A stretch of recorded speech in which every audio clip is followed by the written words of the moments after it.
everybody, my name is Hallie. If you have not met me and if you haven't seen my face yet, I'm the new summer intern. I'm excited to hang out with you all this summer. I'm excited to meet you all and get to know you. I am doing the announcements this morning. So first off, Avery is doing our 1-minute devotion this week, so it's very exciting, so make sure you keep your eye out for that. Second of all, Bible studies are meeting on GroupMe, so make sure that you're reading your devotions, you're staying plugged in with your groups, and you're discussing it, and make sure you're just really staying connected with your groups. Third of all, student leadership team applications are due tonight, so if you're interested in being a student leader, make sure you get your applications turned in by this evening. Also, look out for an email in your parents' email about summer plans. This is a really good way to make sure you're staying connected. It's a busy time, lots going to be going on, so this way make sure that you are up to date and you know what's going on. Lastly, and very exciting news, on June 7th, we are meeting at Heritage High School. So Wellspring Church is going to get together. We're going to be able to see each other and worship together. So it's very exciting. So those are our announcements today.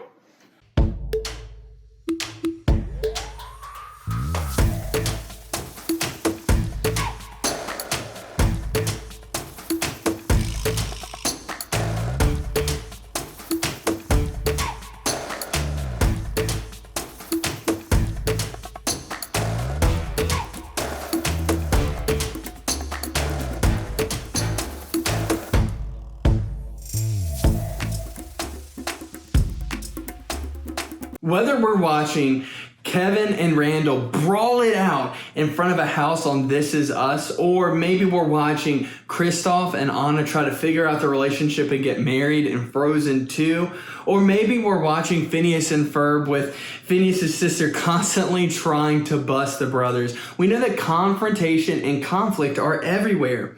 They're littered throughout every movie and every TV show we watch because we know that conflict is in real life between our real family members, happening between our moms and our dads, between us and our siblings. And so how do we navigate that? And really when we start to have conflict, I think we start to really take deep down that conflict isn't supposed to happen. And if my family was healthy and if my family was normal, then conflict would not be a part of that. That we would love one another and we pursue one another and we would be just this gelled, amazing family working and moving towards and doing some amazing things. And yet we're stuck in this realistic area where it's all too real of the pain and the conflict that happens in our family. And we start to feel this sense of guilt just wash over us and hit us like a wave and knock us back. Conflict reminds us of the brokenness and the sin and the mess ups, not only within our life, but our family's lives, and how that sin and messiness and brokenness impact everybody around them. Because you feel the consequences of that. And so difficult conversations come up because conflict happens. And we don't know how to navigate those waters, and we're ready to fight, and we're trying to defend ourselves, and we want to be heard. And this whole idea of conflict and the tension that has divided you and your mom and your dad, you and your sibling, this thing that's come between you, has gotten a whole lot foggier and a whole lot more confusing because now you're emotionally engaged, and now you're angry, and now you're upset, and now something's happened where you're ready to go to war to defend your point of view. You're ready to go to war to be heard. And how do we navigate those waters? How do we move through that as a family? And here's the beautiful thing. In the midst of all that brokenness, every family has conflict. Even the healthy ones, even the ones that walk really close with Jesus, they have conflict. And that's good because we're sinful and broken people. Jesus doesn't call us to be perfect. Jesus calls us to follow him. And he has a plan for you and your family. And he's walking with you through the fogginess and through the confusion and through the emotionally charged parts of your family. And so Jesus is walking with you, and he has a plan for you and your family, even in the midst of tension, in the midst of conflict, and when those difficult conversations have to happen that we often avoid. And what do I mean by difficult conversations? I mean that when you and your family, when something happens where one of your feelings get hurt, maybe you say something, maybe you do something where you hurt another family member, or maybe they say or do something to you that you feel hurt. Or maybe you need to have a difficult conversation just to try to figure out what you guys believe, because maybe you're just on two different pages. Or maybe there's a difficult conversation need to happen where one person needs to apologize to you, or you need to go and apologize to somebody else. There's difficult conversations all around us. And let me ask you a poll question, because I think this is going to help us see that maybe our families aren't as crazy as we tend to believe. So how often do you have tough conversations with your family? How often do you have tough conversations with your family? Is it often? Is it sometimes? Or is it never? Say it again. Often, sometimes, or never? Go ahead and comment and let me know.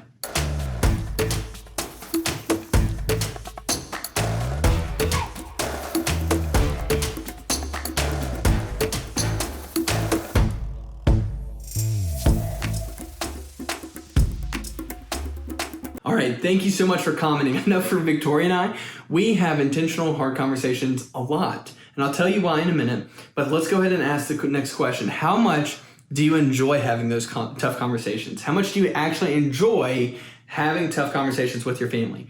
Do you love them and you wish that you could have tough conversations like all the time because you just love it? Or maybe it just stresses you out and you want to pull your hair out, but you still find yourself having those tough conversations. Or maybe I really can't do it and I need to press the escape button and get out of there. What do you do when you have a tough conversation? How do you feel? Can't do it, gotta hit the escape button and get out? Or maybe you're really stressed out and very anxious about it, but you still end up doing it. Or maybe you're the one that loves it a lot. So go ahead and comment and let me know, and we'll see you in a few seconds.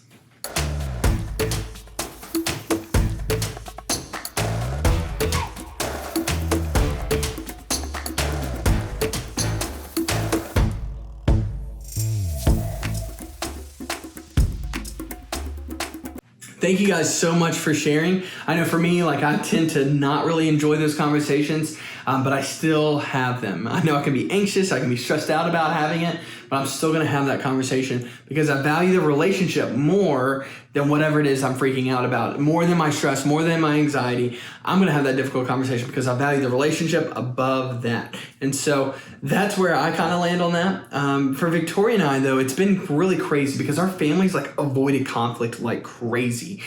So they swept a lot of under the rugs. And so Victoria and I, when we were growing up, didn't have tough conversations with our family. And I can count very few times that I remember actually sitting down and having some tough conversations with my parents. And so when Victoria and I came together, we decided, hey, as we're getting married, we're going to be really intentional to focus in on our relationship and place that above everything else. And so that means that we were going to have some difficult conversations, and we're really intentional to do that. And so sometimes we'll sit down and we'll just say, hey, this is where our relationship's doing really well. This is how it's excelling. This is how we're doing great. And so it's something that we feel good about. But we will also sit down at times and say, hey, I feel like we are really not doing well here. Or Victoria or myself will come and say, hey, we think that we're doing well here. She'll come to me and say, hey, I know that you think we're doing well here, but I feel like you're not. There's something that's going on. And so those conversations are super difficult and they're a little bit hurtful, but it's okay. It's okay that it's difficult and it's a little bit hurtful because sometimes we need to hear the truth. Sometimes we need to get that out in the air. And so now instead of there being this tension and us being divided over something, it brings us together because we remove that out of the relationship. And now there's this time for healing and a time for us to be restored and to pursue one another all the more because we've removed that conflict and that tension point. And so for us, we know that conflict was going to be a part of our relationship. And as we've been married and as we have had a family and as we have done just a lot of things together, I'm starting to see that now a lot of families just have conflict and it's okay. See, a normal family where we think that we maybe should be pursuing is a family that doesn't have conflict, or maybe they avoid it altogether. And that's not what God's calling us to. God's calling your family to be atypical, and what that means is that there's going to be times where you need to have difficult conversations because you value the relationship between your mom and your dad, your relationship between you and your siblings more than the situation, the tension, and the feelings that you're going to be having, because the relationship is more important. And so that's what Jesus is calling us to. And as we've been kind of in this series about talking about what it is to be atypical and to pursue one another and to be a family that God calls you to be, we've been in the book of Genesis. And as we've been in the book of Genesis, we've studied a couple families. And if anything, it should offer us a lot of hope and a lot of comfort because these families are pretty crazy. Like, right? They struggle with so much, and there's so many difficult things that are going on.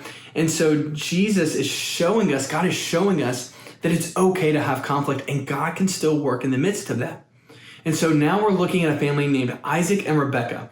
Isaac is the son of Abraham, who we talked about last week. Now, his son Isaac and Rebekah are about to have 2 children, and this is where we're going to kind of sit down and really look at the story.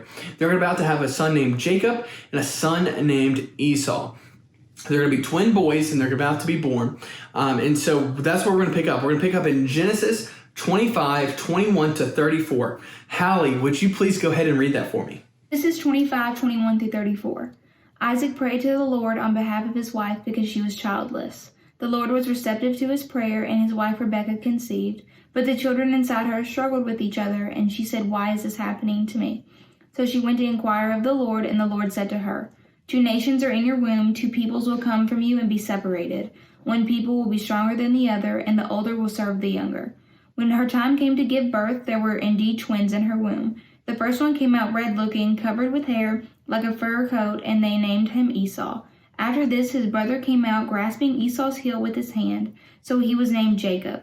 Isaac was 60 years old when they were born.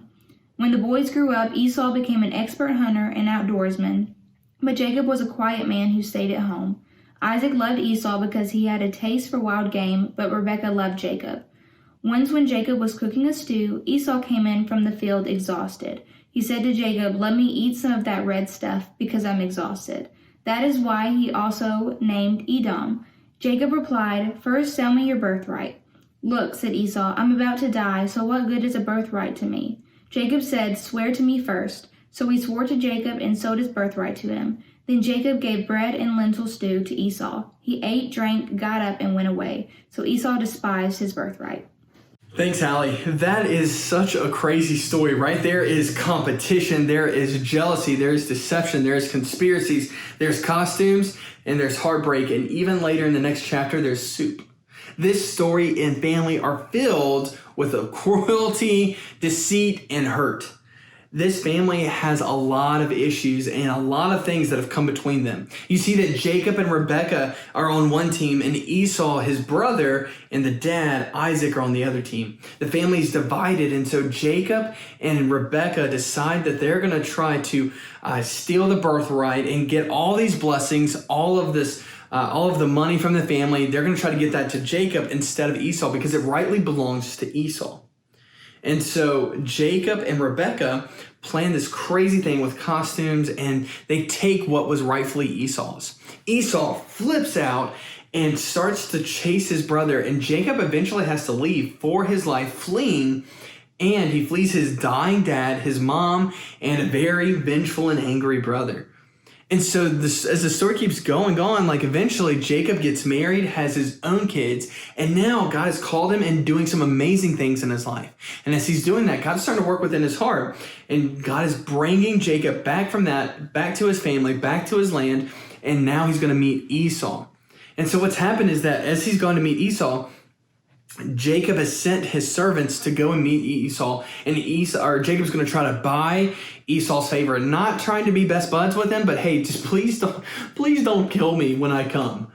And so Jacob sends his servants. Esau gets all that stuff, and then Esau, because of that, knows that Jacob's coming, and now his men come back and say, "Hey, Jacob, you know how like you were trying to fix the relationship? Well, now Esau's coming with 400 of his men." Jacob freaks out and is losing his mind, and that's where we're going to be in the story right now. Go ahead and look in Genesis 33, 4 through 12. Genesis 33, 4 through 12. Hallie, would you please go ahead and take that away for us? Genesis 33, 3 through 12. He himself went on ahead and bowed to the ground 7 times until he approached his brother. But Esau ran to meet him, hugged him, threw his arms around him, and kissed him. Then they wept. When Esau looked up and saw the women and children, he asked, "Who are these with you?" He answered, "The children God has gracefully given your servant." Then the slaves and their children approached him and bowed down. Leah and her children also approached and bowed down, and then Joseph and Rachel approached and bowed down. So Esau said, "What do you mean by this whole procession I met?" "To find favor with you, my lord," he answered. I have enough, my brother, Esau replied. Keep what you have. But Jacob said, No, please. If I have found favor with you, take this gift from me. For indeed, I have seen your face, and it is like seeing God's face since you have accepted me. Please take my present that was brought to you, because God has been gracious to me, and I have everything I need. So Jacob urged him until he accepted. Then Esau said, Let's move on, and I'll go ahead of you. I'm sure that is not how you planned the story going at all, right? Like you're planning and you're thinking that Esau's going to come in and seek vengeance. And yet he comes in and he has this amazing conversation with Jacob. And this story ends on verse 12 with Esau and Jacob going together, which we kind of see like, okay, that's not, obviously they're going to do that. But the point of the verse is that they've been restored and now they love brother with brother, right? Now they're going back not as enemies, but as brothers. And so we see that Esau takes this higher road. We see that God had a plan for it. And now Jacob and Esau are going back to their home together. It's this beautiful thing. And you see where Esau has a difficult conversation. And instead of blowing up into this fight, Esau takes the higher road and blesses Jacob. And Jacob's life is changed forever because he does that. I know that's a crazy thing to think, but because Esau takes the high road, because Esau has a conversation with him, Jacob's life is changed forever. God uses that conversation, that time with Esau, for Jacob to finally set aside being tricked and trying to manipulate. That was the final straw for Jacob to go ahead and give God everything in his life. And so sometimes God's going to use you to change others. If you decide to have that difficult conversation, to listen to God and to follow him in pursuing grace, love, and mercy within your relationships, God can use you to change somebody's life from even one conversation. And so God can do some amazing things, but let's keep going because years after Esau and Jacob are restored, they're great brothers now, and we're going to see where Jesus is going to use this idea in Matthew 18:15 through 17. Matthew 18:15 through 17. Hallie, would you please go ahead and take that away for me? Matthew 18:15 through 17. If your brother sins against you, go and rebuke him in private. If he listens to you, you have won your brother. But if he won't listen, take one or two others with you, so by the testimony of 2 or 3 witnesses, every fact may be established. If he doesn't pay attention to them, tell the church. If he doesn't pay attention even to the church, let them be like a Gentile and a tax collector to you. Thanks, Hallie. Really appreciate you reading that for us. So it's pretty crazy. Like Jesus is going to touch on this subject once again because it's so important. It's so important that we actually have some difficult conversations and go to the person directly. And so I have 3 things for you as you are going to be having some difficult conversations in your life. It's going to come up and it's okay. So very first, decide to have the difficult conversation now and avoid the fight later. Have the difficult conversation now and avoid the fight later. So many times in our life when we are going to have some difficult conversations, we often sweep things under the rug, we bottle it up and we ignore it because we think that if we can not have the conflict, that that's the healthy thing to do. Maybe that's the better thing to do because we don't want to disappoint. We don't want to hurt somebody. We don't want to hurt our parents. We don't want to disappoint our parents. We don't want to cause more division. And so we sweep it and ignore it. And what happens is, I don't know about you, but sometimes when I sweep and ignore it, then someone takes, my brother will take a piece of pepperoni off my pizza and I'll just flip out. Right? And it's not the fact that he took the pepperoni, it's because really 2 weeks ago he said this to me and it really hurt my feelings. And so when we sweep and we ignore and when we push down and we bottle things up, what God's going to tell us to do and what happens in our life is that a couple weeks later it's going to blow up. And Victoria and I in our relationship, we call them lightning rods because essentially we set a lightning rod and we're going to ignore the problem now and we're going to have to deal with it later. And so what happens is when that storm of a conflict and tension comes up, that lightning strikes on that rod and everything blows up. And so that's what we look at in a relationship. Instead of having that happen, what if we decided to have the difficult conversation now and then avoid the fight later? Go ahead and get it out of the way now while it's small instead of waiting and pushing it down and let it get bigger and then you have the fight then. Why don't you go ahead and have the conversation now? Because now it makes room for healing and repentance. It helps you learn to communicate and to understand each other's point of views and how you're feeling. And it gives you a chance to create a solution together instead of blowing up on each other later on. Secondly, decide to win the relationship, not win the fight. Decide to win the relationship, not win the fight. See, many times we go in and our feelings are going to be hurt, and so we're ready to brawl. We put our boxing gloves on and we're going to be heard and we're going to be right. And so we go in and we yell, we scream, or we get really frustrated and we leave the room so many different ways, right? And so what if we decided not to do that? What if instead we allowed ourselves to calm down and decide to win, that the relationship is more important, win the relationship over whatever we're fighting about. It's not saying that you lie down and you don't tell how you feel. You go ahead and tell that, but you allow the fight to be that, just a fight.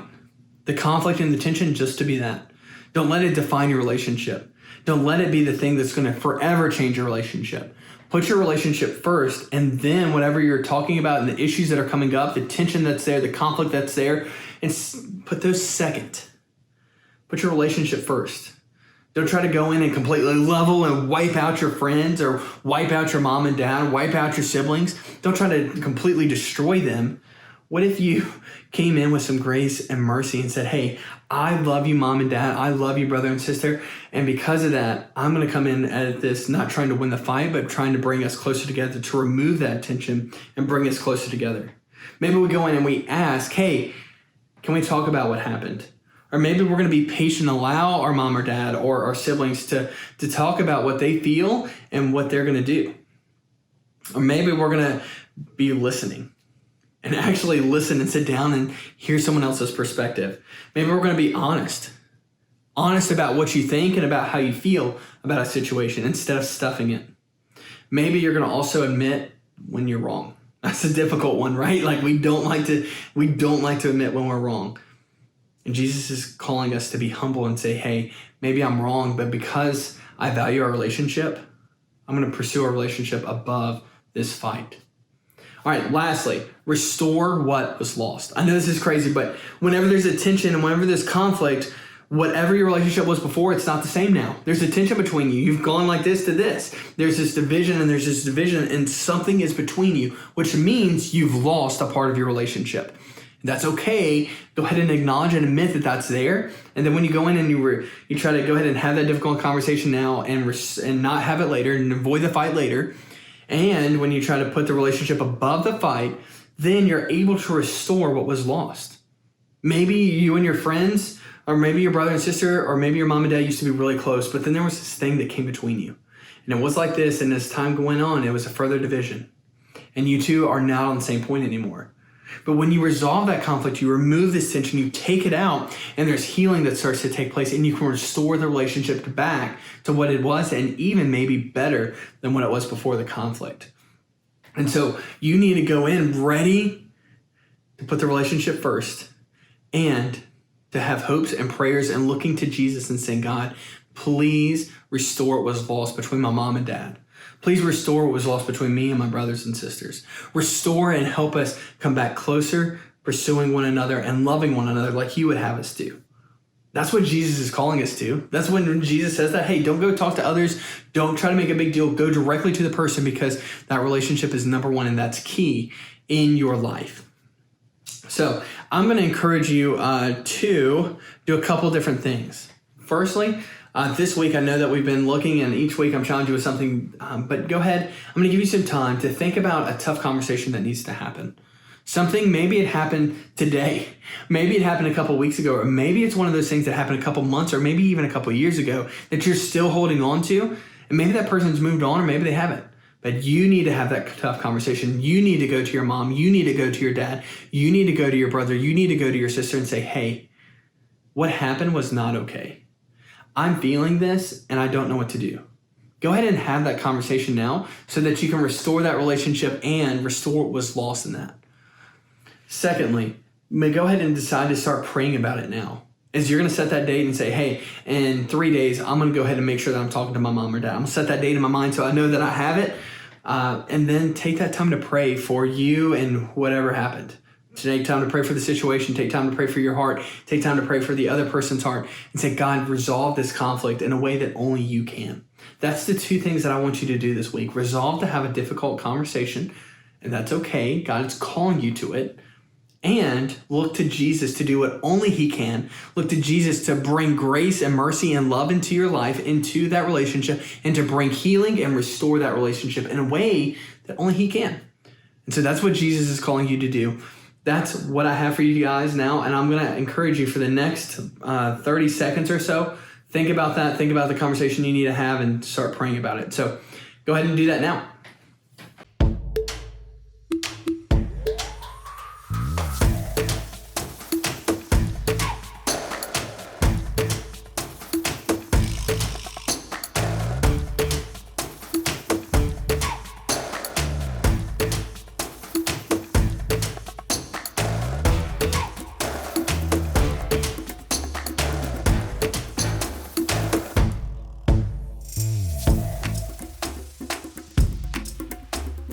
All right, guys, thank you so much. You guys rock. I absolutely love you guys, and I really, deep down, I promise you, I miss seeing you guys. Every time that I get a chance to see you, I love, it just brings Victoria and I so much joy, and I'm looking forward to us meeting together again, hopefully very soon. So with that, you know what comes at the end of our lesson. We have small groups. So go ahead and look in the video description on YouTube right below our video, and that's our link. Go ahead and join us, and we'll see you soon.